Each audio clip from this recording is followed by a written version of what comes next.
अस्सलामुअलैकुम। Supreme court of Pakistan से मैं हूं इब्रार हुसैन अस्तौरी। और नाज़रीन, आज चीफ जस्टिस काजी फ़ाइज़ ईसा की सरबराही में 5 रुकनी सुप्रीम जुडिशल कौंसल ने साबिक जज सुप्रीम कोर्ट के जस्टिस मज़ाहिर अली अकबर नकवी के खिलाफ सुप्रीम जुडिशल कौंसल में कार्रवाई के हवाले से जो इजलास था वो आज हुआ है। ओपन कोर्ट में इसकी हेयरिंग हुई है। और सबसे इंटरेस्टेड बात, आज जस्टिस मज़ाहिर अली अकबर नकवी का लाहौर में जो एक प्लाट था उस पर 7 गवाहान के बयानात भी रिकॉर्ड किए गए हैं। और दिलचस्प बात यह है कि कितने का ये प्लॉट 2022 में ख़रीदा गया, उसकी मार्केट वैल्यू कितनी थी और अब उसकी मार्केट वैल्यू क्या है। बड़े इंटरेस्टेड जो है आज समाअत हुई है। मेरे साथ अफजल जावेद मौजूद हैं, सुप्रीम कोर्ट के सहाफ़ी हैं, आज न्यूज़ से वाबस्ता हैं। आज कमरे अदालत में मौजूद थे। क्या लग रहा था कि आज मुबैना तौर पर मज़ाहिर अली अकबर नकवी की जो करप्शन है, जिस बुनियाद पर जिस इल्ज़ामात थे उन पर, उसी पर वो इस्तीफ़ा देकर गए थे, तो आज तो काजी साहब ने बड़ा पोल खोल दिया है सारा। अबरार साहब, आज तो मैं खुद बड़ा परेशान हो गया हूँ कि आज जो सुप्रीम जुडिशल कौंसिल की कार्रवाई में आखिर हुआ क्या है। वो पंजाबी ज़बान में कहते हैं ना कि चोर फड़िया गया है। तो मज़ाहिर नकवी साहब तो बाकायदा फड़े गए हैं। सर्टिफाइड चोर जो है ना, आज की प्रोसीडिंग के बाद तो डिक्लेयर हो चुके हैं कि जिस अंदाज से जिस बंदे से उन्होंने प्लाट ख़रीदा था, उसने ऐसे ऐसे हकायक आज कमरे जो कोर्ट रूम में जो बयान कर दिए, हम तो खुद परेशान हो गए कि किस तरीके से मज़ाहिर नकवी ने उस बंदे को ट्रैप किया। और कोई तकरीबन 15 से 20 करोड़ रुपए की दिहाड़ी एक प्लाट के जरिए मज़ाहिर नकवी ने लगा गए हैं। तो फिर खुद से कहते हैं कि जनाब मैं सादिक भी हूँ, मैं अमीन भी हूँ और मैं जज भी हूँ, और आप बड़ी ब्लैकमेलिंग कर रहे थे। सुप्रीम कोर्ट के मोअज़्ज़िज़ जजेस साहिबान, ये किस तरीके से एक सिटिंग जज के खिलाफ कार्रवाई कर सकते थे? इन चैम्बर की जानी चाहिए थी, पब्लिक हियरिंग क्यों करें? बहुत अच्छा डिसीजन किया चीफ जस्टिस पाकिस्तान काजी फ़ाइज़ ईसा साहब ने, जो सबरा भी हैं सुप्रीम जुडिशल कौंसिल के, कि इस प्रोसीडिंग को पब्लिक किया। सबकी आंखों के सामने आना चाहिए कि किस तरीके से सफ़ेद कपड़े पहने जनाब मज़ाहिर नकवी साहब अपने आप को बड़ा ही सादिक और अमीन करार दे रहे थे। और आप जब जिस तरीके से 15 से 20 करोड़ उन गरीब मस्कीन बच्चों का जो हक मारा जा रहा था, जो खाने की कोशिश कर रहे थे, जो इतनी बड़ी करप्शन जो बेनकाब हुई है, उसका हिसाब तो मज़ाहिर नकवी को देना पड़ेगा। लेकिन हैरानगी ये हुई कि जिस चौधरी मोहम्मद शहबाज साहब से उन्होंने 107 मिलियन यानी कि 10 करोड़ 75 लाख रुपए किया, उन्होंने प्लाट लाहौर का सबसे महंगा तीन जो इलाका है ना, सेंट जॉन्स पार्क, उधर बड़े-बड़े सोचते हैं यार कि प्लाट खरीद लें। काजी साहब ने बड़े इंटरेस्टेड आज पूछा भी है, रेट्स भी पूछे हैं सारे वहाँ के। काई साहब ने तो बातें बड़ी घुमाई हैं, ऐसे घुमाई कि बताएं जनाब डीएचए के क्या रेट्स हैं और लाहौर का सबसे महंगा इलाका कौन सा। तो बताने वाले आए हुए थे ना कि लाहौर का सबसे महंगा इलाका जो कैंट का है, वहाँ पे भी बड़े बंदे जो बड़े बड़े अमीर कबीर बंदे हैं ना, वो बड़े सोच के प्लाट लेते थे। लेकिन मज़ाहिर नकवी साहब ने जो वारदात डाली थी ना बड़ी खामोशी से, कि जल्दी जल्दी कहते हैं ना चट मंगनी पट ब्याह, इस तरीके से वो बेचारी वो खातून मर गई। और जिस तरीके से अपने आप को लीगल हाइज डिक्लेयर करके वो भाई साहब ने भी उन्होंने कहा होगा ना कि यार पैसा मिल रहा है, जज साहब से मिल रहा है, कौन पूछेगा। हैं कि हाई कोर्ट के उस वक्त जज से फिर सुप्रीम कोर्ट में आ गए कि कोई पूछेगा भी नहीं तो जज साहब की पला भेज दूंगा, तो मुझे तो जिंदगी भर का याशी है। जज साहब ने 3 करोड़ पे दिए हैं, वो ब्लैक मनी है, व्हाइट मनी है, कहाँ से दिए 3 करोड़ पे? 10 करोड़ पे का जनाब चेक बना दिए और 10 करोड़ पे का 3 करोड़ पे जो कैश दे दिए। खुद कहते हैं जनाब कानून को फॉलो करना चाहिए। जो कैश ट्रांजेक्शन कर रहे थे जज साहब, वो कहाँ से आई? और सबसे बड़ी बात यह है कि जो आके बताने वाले बता रहे थे कि 370 मिलियन रुपए 2022 में 37 करोड़ रुपए की ये जो प्रॉपर्टी थी, तो वो मज़ाहिर नकवी साहब ने 10 करोड़ रुपए 11 करोड़ रुपए में खरीद ली, कागजात में दिखाकर, डीसी डेट में दिखा के, और कैश पेमेंट उनको 13 करोड़ रुपए करें। तो ये क्या चीटिंग नहीं है? तो ये क्या करप्शन नहीं है? तो ये क्या चोरी नहीं है? तो ये क्या डाका नहीं है क्या?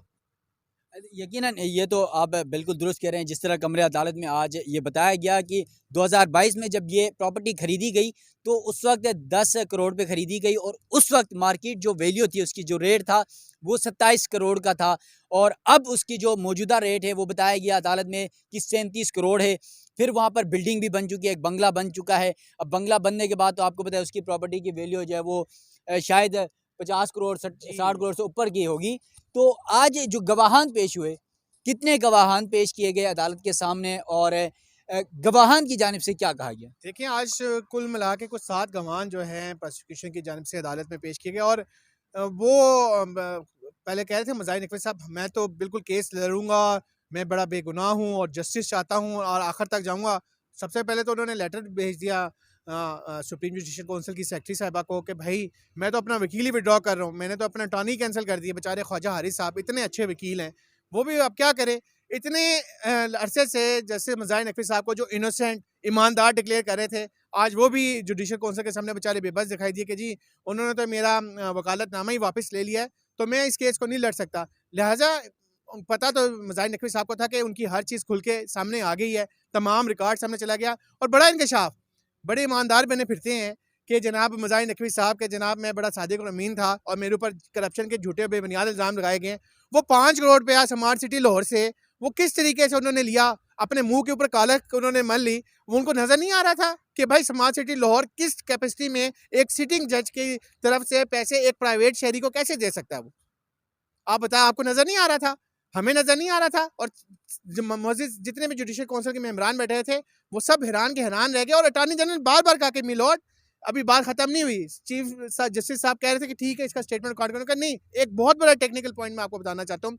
बाकायदा उन्होंने अस्करी बैंक लाहौर के जो गुलबर्ग ब्रांच है उनके उस चेक नंबर्स का जिक्र किया जो 5 करोड़ रुपये स्मार्ट सिटी लाहौर ने जनाब जस्टिस मज़ाहिर अली अकबर नकवी रहमतुल्लाह अलैह अगर कहते हैं तो मैं कह देता हूँ नाउज़ुबिल्लाह, तो उनकी प्रॉपर्टी उनकी है।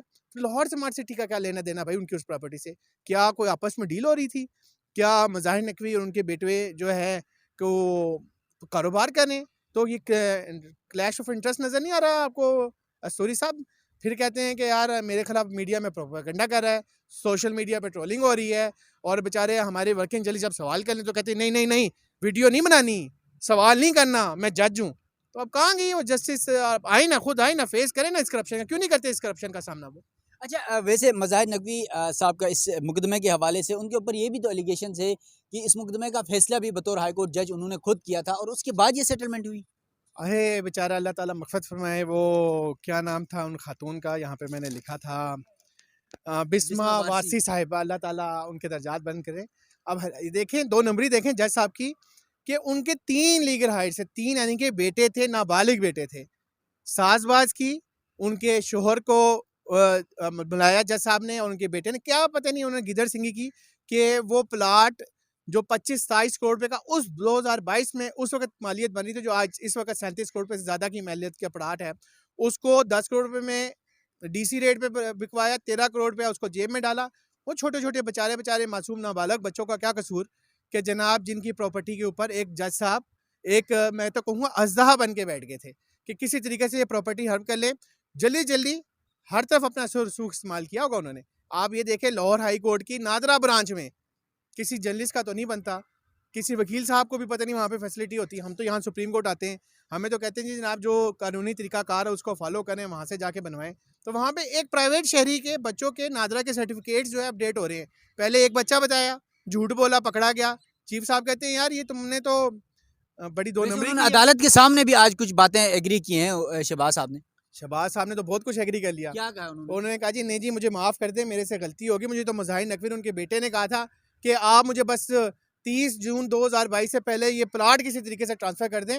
वो तो टैक्स चोरी कर रहे थे, टैक्स का पैसा भी बचा रहे थे कि टैक्स डबल हो जाएंगे यार, हमें किसी तरीके 2 नंबरी से करके उससे बार बार बचा रहा हो, कहते रहा कि सर ऐसे ना करें। वो गार्डियन के उस कोर्ट में जाके वो सर्टिफिकेट लेना चाहते हैं। उन्होंने कहा वो हम बाद में देख लेंगे, ये तुम काम पहले हमारा कर दो, किसी तरीके से 30 जून से पहले हमें प्लाट ट्रांसफ़र कर दो।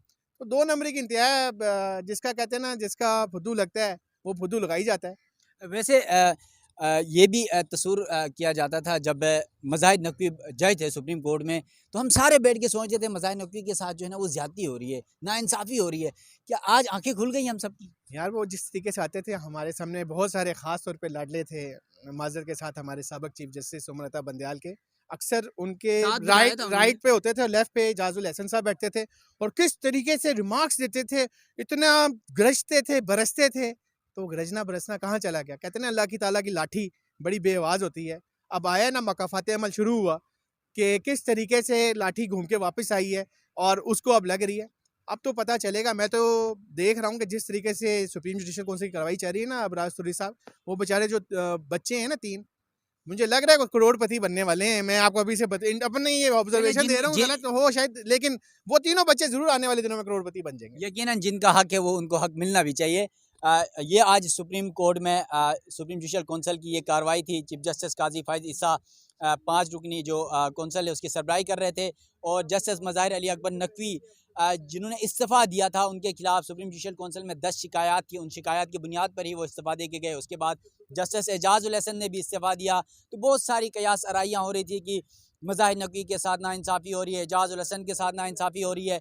लेकिन ये सारी चीज़ें अब जब ओपन कोर्ट में सबके सामने चीज़ें आ रही हैं तो यकीनन बहुत सारे सवालात उठाए जा रहे हैं और बहुत सारे हक़ाइक़ सामने आ रहे हैं। तो सुप्रीम कोर्ट ऑफ पाकिस्तान में आज ये कुछ होता रहा है और अब देखते हैं कि आज 7 गवाहान के बयानात रिकॉर्ड किए गए हैं। अब 4 को कल 11:30 से 11:30 बजे फिर बुलाया गया, उनके बयानात रिकॉर्ड होंगे। तो मज़ीद क्या कुछ खुलता है वो भी कल की जो हेयरिंग है उसमें पता चलेगा। सुप्रीम कोर्ट से अपने मेज़बान इब्रार हुसैन अस्तरी को दीजिएगा इजाज़त। अल्लाह हाफ़िज़।